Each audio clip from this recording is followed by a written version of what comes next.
In this lesson, we're going to give you some practical tips for marriage mentoring. So the first one is, make sure you come prepared. That is one of the most important things as marriage mentors, that we're not winging it. I think couples right away are going to sense if we know what we're doing, if we have a plan, if we have a process and a structure to the meeting. So make sure that you come prepared. Look in advance on our website. Make sure you know what's going on with Pursue God, the topics and the series that are available for marriage. And be thinking in advance how you might be able to help this couple or steer them in that right direction out of the gate from your first meeting. Here's the next tip. Marriage mentoring is more about listening than it is about talking. You know, even as a trained professional, that's what we were taught in our classes. Listening is the most important skill in any counseling context. Because what we have to remember is the couple coming to you, they're the experts on their relationship. They live it every day. They know what the problems are. They know where the struggles are and where they're unhappy. So your job as a marriage mentor is to do more listening to what they're saying, what they're expressing, what their concerns are, what they're sad about. And then there'll come a time where it'll be right to talk about it, because you'll be teaching them the right truth at the right time. But we have to listen to know what that is first. So remember that. Listening is more important than the talking part of marriage mentoring. And remember this, you can't work harder than the other couple is willing to work.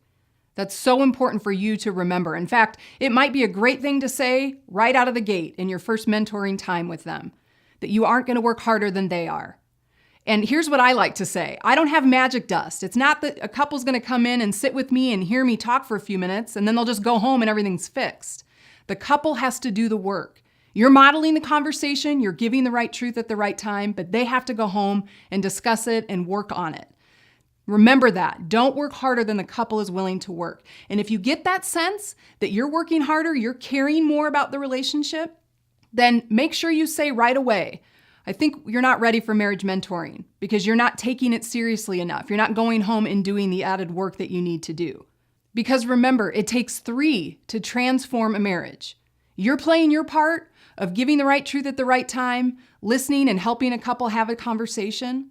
The Holy Spirit has to do his part in convicting the heart of the couple and really impressing on their heart the things they need to own and change for themselves. And then, of course, the couple needs to do their part of putting truth into action, right? Moving from discovery to actually applying it to their life. All right, here's one last tip. Your greatest commitment to the couple is prayer. That is going to be so important for you. That's a commitment that you guys need to make as marriage mentors, that you're committed to pray for your mentoring couples throughout that process, that you think about it in terms of how that's helping them, that you're praying for their heart to be changed and to be softened toward God, to the truth that they're hearing with you guys, and also toward their spouse.